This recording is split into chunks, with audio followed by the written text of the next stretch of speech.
Well, jeepers! You're listening to Smash or Pass. What's up everyone, welcome back to another review on the JayBee and Milly channel. I am JayBee and with me as always is Milly. Hi. And we have Rhianna. Hello. So today we are going to be reviewing Scooby Doo, Where Are You? In What the Hex is Going On. If you don't know, if you're not familiar with the series that we're doing, we're going to be reviewing all of the Scooby Doo Where Are You episodes. We did all the other episodes, so if you do want to, after this, go and check them, please do feel free to do that. So, Rhianna, would you like to kick us off with a super duper groovy plot summary, please? Okay, so to set the scene, we zoom in and a ghostly voice is calling out from a spooky mansion, beckoning to a man walking in a trance. Now, Mystery Inc. is headed to their friend, who's Sharon Weatherby, and it's her estate. When they arrive, Sharon's uncle Stuart disappears, and when they find him, he says he was beckoned by the voice of the ghost of Elias Kingston from the Kingston Mansion. Now, the gang find themselves wrapped up in a tangle of the spooky ghoul of Elias Kingston, who wants the family treasure. And we see this man getting older and older by the blink of an eye. And will Scooby-Doo and the gang be able to survive? Yeah, probably they will, because they're epic. Yeah, I like that. And I guess, there's kind of legacy behind this episode, you know, with Elias Kingston returning and Be Cool Scooby-Doo and Craig Titley writing him into their script, so very, very cool character, very cool setting. So I guess we'll talk about the zombie old man, and this is the first time that we've actually had, you know, there's been a lot of humanoid villains, but the first thing we see is a man that doesn't seem quite right. So what was everyone's first impression of the episode? What about you, Milly? What was your first impression, or were you sleeping? I guess I was thinking they were possessed. Like, they were just... I guess it was... See, what I will say is, and I know this is skipping ahead a little bit, but I actually think in terms of villains, this is one of my favourites that we've seen thus far, because obviously we've had one that just looked like somebody with a white sheet thrown over them. There was another one where it was just a man for the minor, and so this one I actually think looks relatively spooky. And like I say, with the initial thing where it was like they were possessed, it's kind of like there seemed to be more control there. Like instantly the villain was kind of more intimidating, so I think it was quite a good start, really. What about Rhianna? I have to agree with Milly. The start of this was really creepy because we didn't know what was going on. We, you know, as kids and even now, we know what happens in the episode, but it's like, as we're watching it, it's so captivating because it's like, okay, is he in a trance? Is he possessed? Like, what's actually going on here? Because it's kind of spooky. And, you know, I mean, we probably watched this at least after Scooby Doo 2002. At least most people did, if they were born like 2000s and stuff. So knowing like with the demons and stuff like that, it kind of makes it a little bit more darker if you think of it in that like time chronological watching. But just as a single one-off episode, it gives me chills because creepy old man in a spooky mansion. Oh gosh, it makes me scared.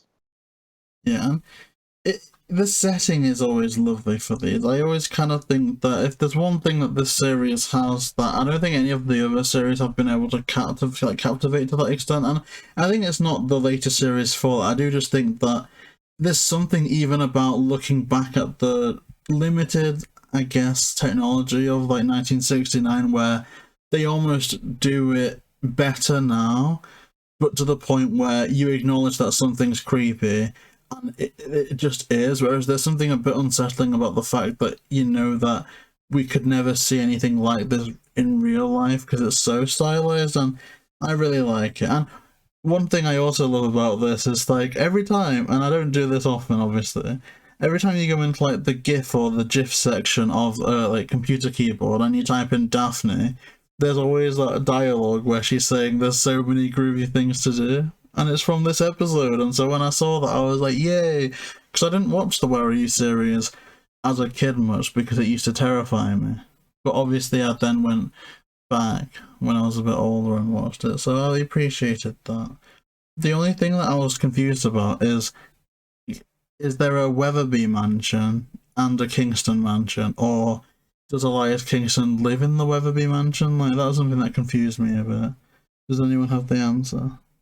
I think that possibly it was originally the Kingston mansion, but then when the Weatherbys moved in, they took over the name. And speaking of Weatherby, there's something which I think you'll like, JayBee. Ooh. Stefanianna Christopherson, who of course voices Daphne, also voices Sharon Weatherby in this episode. So she's a versatile chick. I like that. I want to meet her one day. I think that's very good, because she is the OG Daphne, like the original Daphne. And Heaven Elf's awesome, right?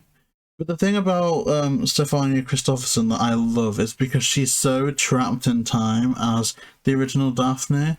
Whereas, obviously, you know, I've spoken about this on previous episodes, Heaven Elf is a legend, but she did kind of just sound like a bit of a grandma in the Monster of Mexico and Legend of the Vampire. To the point where it was actually kind of sad, because it was like, oh no, Daphne's meant to be all young and sexy, and now, I don't know. I'm sure that's not what she's meant to be, JayBee. I guess we know what MILF Daphne would sound like, but I don't know. But yeah, Stefanianna Christopherson is awesome, and I think it's great how she can voice other characters in like a similar way that Grey nowadays will voice other characters. So I like that. Thank you for that factoid, because I don't think I have that in my notes. What? I'm just shocked at your opinion of what Daphne's meant to be. Well, I'm sure that's not what she's meant to be. The pretty one. And Velma's the smart one. I mean, I'm sure there's a difference between pretty and what you said. Yeah. Pretty's a compliment, it's not like sexualization. Okay, she's meant to be a rather stunning fair maiden of pure virtue. I mean, again, could have left out the last two words. What, pure virtue? Yeah. Okay, she is an elegant flower. That's a lot better. Okay, we'll do that. You sound like you're her granddad, because that's a very old compliment to give, but we can go with that. Yeah, we'll roll with it. We'll roll with it. I think that in every single episode we have at least one moment where it's like, oh my gosh, JayBee, why did you say that? And that was this one. Yeah, but it's not fair now. You filled your quota, don't No, because continue. people listening to this will just think I'm a creep. Because It's a stick. when we did the movie reviews, we were maybe 20 minutes, 25 minutes in. People knew the vibe. We'd spoken about a lot of the movie, and then it would kind of be thrown in there as a bit of flavouring. But now, it's 7 minutes in. If someone's watching this for the first time, they're not going to know. So please, please, please, I'm a nice person. Go back to other episodes and watch them as well, and you'll understand, because I'm not crazy. And I appreciate your viewership. Thank you. Go watch the Q&A as well, because that you really get all of our vibe. Yeah, watch the Q&A. Watch the Q&A. Even though I looked awful. So, Uncle Stuart has become an old man. The zombie. So Uncle Stuart was the zombie old man, no? Yeah. So Uncle Stu was the man walking through the graveyard, and then when they come back, they've aged by about 30 years. And this is where I think that with Scooby starting out, this is probably the only episode that you could convincingly do something like this in. Because you know that it's not going to be supernatural. And you know that it's going to be like fake paranormal guy in costume. And so when there is a person playing along to the fact that they're being cursed or something, you're instantly suspicious of them in hindsight, and of course nowadays. But back then, when viewers were just watching it for the first time, it could be that they were like sat, you know, in front of their TV, thinking, "Oh my gosh, maybe it's a real one this time, or maybe it's actually had an affair." Like there's some kind of Dr. Doofenshmirtz like de-aging. Yeah. Yeah. Oh yeah. Like are they de-aged or are they up-aged? Up-aged. Yeah. It was just aging, not up-aged. Oh, Yeah, really? aging machine. Oh, which would kind of be a bit sad, almost like the Weeping Angels from Doctor Who, but like more immediate effects. The Weeping Angels terrify me. Oh, me too. Especially in that first episode. I I want to get a Weeping Angel statue for the garden. All I took away from No. that episode was learning how long I could go without blinking. And we've said this once before. One day, okay, it might not be now, it might not be tomorrow, it might not even be in the next 5 years, but I'm doing a Doctor Who podcast. So wait for it. Like, comment, subscribe. No. Okay, moving. So, like you were saying, they come back and they've aged, and that's when you first see the ghost of Elias Kingston. And like I said, for me, so far, this has been the most intimidating of the villains. I just think that it's progressed really well from a ghost with a white sheet and this one that's literally just a man with a beard. But I don't know, I think we've had some iconic ones, like the Black Knight Ghost, and who's the other one that I really liked? Gosh, my memory. Who have we had so far? Oh, and obviously Captain Cutler. And the dog napping one was, it was on threat level, it was good, but I think the kind of actual villain itself was... It was threat level midnight, I'd say. I think it was crazy. And the people, the sinister people, I don't think you can really match, like, the evil of people versus, you know, like monsters and stuff. But this one, I agree. It's not one that I always go back to. I think, like, the most notoriety that I see is when, like, someone shows this to me. Obviously, the classic design, I'm going, oh my gosh, that's the one that shows up in the intro. As opposed to, oh yeah, I really like that episode. So maybe I'm a bit, like, less keen on Elias Kingston, but I definitely agree that it's so interesting to even consider that they're like that. See, one thing that I really like is that even though I feel like in some ways Elias Kingston is potentially one of the more underrated ones, because not a lot of people, when they talk about Scooby Doo episodes, like refer to this episode, even though he's like in the intro. But you know, he's been in so many different adaptations, because the Titley script in Be Cool, but also in Scoob. Oh yeah, I forgot that they were in Scoob. Yes, that was Elias Kingston, wasn't it? Yeah, it was like when I was like looking back and I was watching, I was like, wait, hang on, I've seen it more recently than Be Cool. So were there two Elias Kingstons in Scoob? One from the redone Where Are You intro and another one from that creepy house? Yes, I think so. I need to rewatch Scoob now. Yeah, you're right. I rewatched Scoob and I cried just as much as the first time, so We should watch it in the cinema. Good. We actually did watch it in the cinema, but we had to go to Blackpool for it, so... What? I'd forgotten that we did that. What, did you not enjoy it? No, I did. I just forgot that we did that. Yeah, well, because I was being a bit of a baby, because we were living, like, in the other place at that point, and I was like, oh no, I don't want to go if it's in Blackpool, let's just wait for it to be in Preston. And then you were like, oh no, be fine. I'm like, no, I don't want to go to Blackpool, it's a horrible place. But we did, and it was a good time. No regrets. And it was in the daytime, so that's before all the troglodytes came out. So you didn't go to Blackpool at night, or go on? I will never go to Blackpool at night, and no one will understand this because most of our viewership's American. But if you ever come to the UK, here's some travel advice. I'll be your travel agent. Don't go to Blackpool. Just don't. You will die. I'm going to say you've upset a lot of people in saying this, because a lot of people love Blackpool. That's crap. It's literally the worst place on the planet. I know so many people who go to Blackpool for holidays. Like, it's just something you do, like at Christmas, drive through the Blackpool lights and stuff. It's just what you do. I'm going to have to censor this, but I would... Oh my gosh, JayBee! Isn't there like Nickelodeon World that every now and then goes to Blackpool? There's a Madame Tussauds where we went for like Valentine's Day or something. There's Blackpool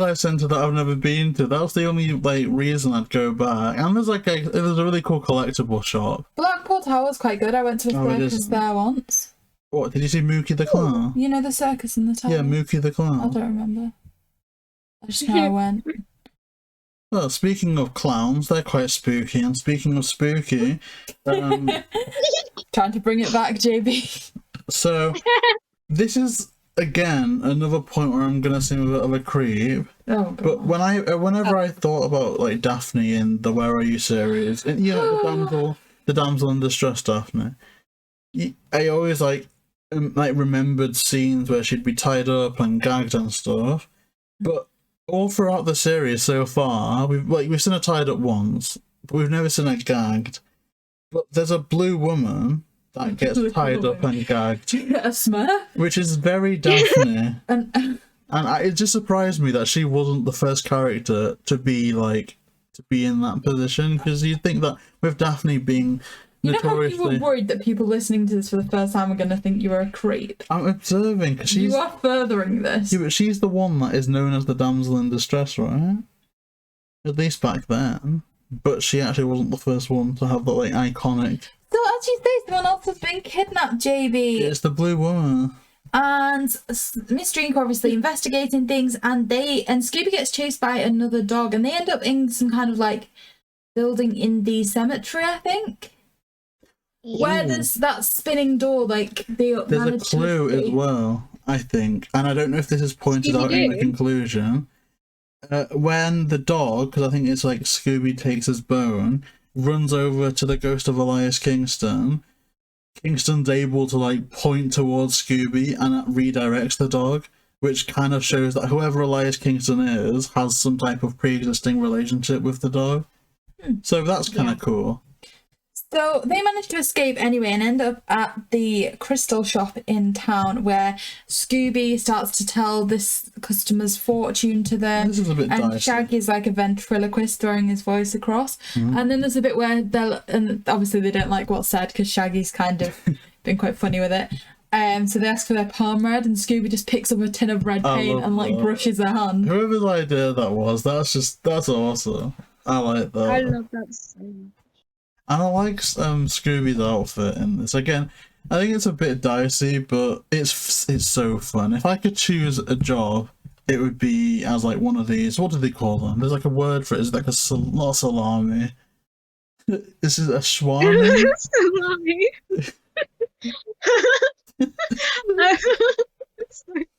The actual name is what's it called? You're close. It's like a swami or something, but yeah, a swami. A swami. Not Which, a salami. I'm going to have to tell you guys later about something that happened with a fortune teller.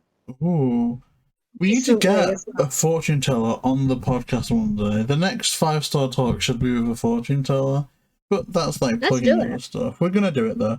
So we then see the zombie guy again after a few more hijinks, who is now a Skelly boy, which is then furthering the notion that they're aging them up, which is kind of dark when you think about it. Like, it's quite graphic without being blood and gore if you think about the implications of the aging up process, that they've literally rotted off stuff to the point where they're just bone. It's if you think about it, it's kind of horrific. It reminds me of Scooby Natural, because they were like, people don't die in Scooby Doo, but in this episode, even though he doesn't actually die, spoilers for people who haven't watched it, but it's been so many years. But the end game. Shut up! Don't start on me. Oh. JayBee. I'm going to watch it as soon as like my brother has time off work, which will hopefully be soon. But this is like the first episode where it's hinted that people die. Although, admittedly, in Scooby Natural, we didn't actually know if the people came back to life, like this guy did. So, but just a little reference, because keeping the streak going, guys. I agree. It's the first time. I'm trying to think about if there's any more time. I don't think there is. Maybe not people, but the dog napper one implied that the dogs would. That's true. That's true. And I think that'd be more sad than a person, really. Well, okay, you're laughing, but I guarantee you people are going to agree with that. No, there is people that would agree with that. I think I'm more the people person of like the two of us, and you're the more like. Well, that's why you're Daphne in the visual, because you're the people person. Although that being said, like at work yesterday, they brought 2 dogs in, and it was quite cute. Yeah, all the dogs are lovable creatures. Some of them can be a bit aggressive, but I think that's somewhat down to incompetent owners. Yeah. So, we'll do it. We'll get dogs. So we've got a Skelly boy. So I think we're kind of progressing towards the stage where they're trying to trap the villain. So Shaggy and Scooby bring in a fake chest. Mm-hmm. And when the Ghost of Elias Kingston opens it, there's kind of like a springy flower or something that shoots water at them. Oh, I don't know. This obviously isn't a reference because this was like decades before, but it's kind of interesting. I think there's like a line of dialogue where they're talking about crystallogamy, and Shaggy says that he used to know a crystal, and it's kind of interesting because you think Crystal and Amber. Obviously, it's decades before they were even conceptually thought of, but it's like if you want to fit that somewhere into the timeline, then maybe. But why are you telling the gang about it? I don't know. And if it's set after Zombie Island, then it's set after the gang had already split up after the events of this series. So just read into that what you want. Who knows? So I think something else that's really good is the use of the projector at the end of this. Yes. Because I think one thing that tends to be quite apparent with a lot of Scooby is the villain's technology always tends to be quite far ahead of the gang's technology. Like armies of robots running around, and when the gang don't even have mobile phones yet, and that kind of thing. So to see them, because I think in one of the recent episodes that one of the villains had used a projector, almost like they were using what they'd learned from the villains, if that made sense. Yeah. It's awesome as well because it kind of even treats the villains a bit like idiots in that they fall for their own tricks as well. Like when Elias is like running away, they make it so like 2 more of them show up, and even though it's the exact same design as his monster, he's like, this place really is haunted. And the massive Scooby is iconic. I love that so much. There's a lot they could have done with this, and I think they used what they had to like really good effect. And can it be said, this is one of the only times when a trap actually works. Yeah. Yeah, without any like hijinks going on. I like that. Yeah, that's a good observation. I need to get more observant with this stuff. I'm kind of just reacting to stuff more than pointing stuff out. So at that stage, they've caught the Elias Kingston, they rub the makeup off, and it is Uncle Stuart. Which Dun, is dun, dun. kind of sad in a way because he's like a traitor. But like, again, classic motivation, right? Money. He just wanted more money. And I think that's the best Scooby motivation, really, because you can almost see the darkness within oneself in that, you know, naturally money is something. I think it's a good message, right? Because there's always that thing that like money corrupts and stuff, and money is like the root of evil. And in like, if you watch this as a kid, you learn that there's some people that will do crazy things to get wealth and notoriety and money, and I think it's overall just a good message that it's showing kids that that type of behavior, that type of person is villainous, And that they get caught. Yeah, which obviously unfortunately isn't always the case in real life, but it's good that it sets people's moral compass towards the positive, and I like it. I'm there for it. It makes me happy. I'd say that's the most wholesome and purest thing you've ever said on our Scooby Doo podcast. It's because I'm rooting to it. I don't know. It's alright. It's alright. It's just a nice message, and I think it's good that it kind of got that across. Well done, JayBee. I'm proud of you. That was very wholesome and didn't involve Daphne, so well done. Well, it always involves Daphne. Always Daphne. So come on then, Millie. What's your verdict, JayBee? Oh, Smash or gosh. pass? So, if you're watching this for the first time, smash or pass. So smash means that this is a great episode, we'll watch it again. Pass means it's a bit weak, maybe I won't rush to watch this one. I will definitely smash this one, because I think it's just fun, right? There's a good classic villain, good classic motivation, and I really like the setting, just as like, almost not standard, but what you want, what you expect haunted house from Scooby. And so I think it works in every aspect of things, so I'm definitely going to smash this one. Millie, would you smash or pass Scooby Doo? Where are you in What the Hex is going on? And for me, this is a definite smash. I think it's one of the best villains that we've seen so far this series. So, and ultimately, I think if you have a good villain, you know, that can carry the episode. It's always easier to start off with a good villain, and you know, even if the rest were to deteriorate, than to try and, like, you know, make a bad villain look good. So yeah, I think right from the start they're off to off on a positive foot, and so it was definitely one of my favorite episodes of the series thus far. So definite smash. Rhianna, what about you? Is this episode a smash or pass for you? I think. Oh, sorry. Something came up on my phone. I'm in agreement. It's a definite smash from me. It's one of those episodes that you watch and you get chills because it's so dark. And, you know, even as a kid, I think you realize the implications, but it's like, oh, it's not real, and you know it isn't real. But it's a nice introduction in some ways, and this is going to sound even worse than I think anything JayBee could say, like morbid-wise. But it's a nice introduction to death for kids, because it's like they know that one day, you know, something could happen, but like they don't think about it till later on in life, obviously. But you know, it's a really good episode, and the stakes were high. They still stuck to like that classic Scooby Doo formula, and the monster was scary, and that's what's important. I mean, it's a great point, because obviously if like a kid is lucky enough for, like, my nan dropped dead when I was like 3 years old, but at that point you don't, like, I don't think you can quantify it in a way that it doesn't seem real. All you know is that the old people are crying, right? Old people are boring. Sometimes, hey? As a kid, old people are boring. I think that's fair to say. And so it's just, I don't know, it's not like gonna send a kid into like a spiral of, oh my gosh, I'm mortal, like this is gonna happen one day. But you're right in that it shows, I guess, that aging progression, that one day you're going to be a zombie man, then you could be an old man, then skeleton. I like it.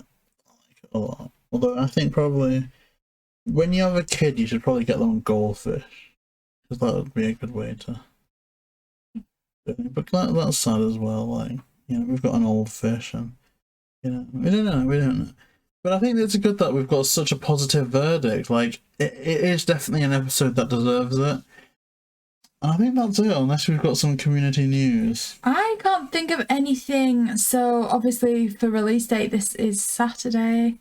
Can't think of anything at this current time. I guess in like 3 days, it's the 14th, which is the 1 year anniversary of the 2002 movie. I guess more details in the next episode of this, because that'll go out on the 13th, so kind of clarifying things then. Oh, and that'll be going out parallel to the announcement of the guest on the 14th. So we can technically talk about who it is then, but not the content of the interview, because then we'd just be spoiling things. So yeah, if you do want to hear more of these amazing reviews, go on the channel. We've done every single Scooby-Doo movie so far. We've done all prior episodes of the Where Are You series, with intentions to complete the series in coming weeks. So if you want to see that, plus some interviews and showcases, then please like, comment and subscribe to JayBee and Milly, and you can see all of the links for Rhianna's socials down in the description as well. Peace.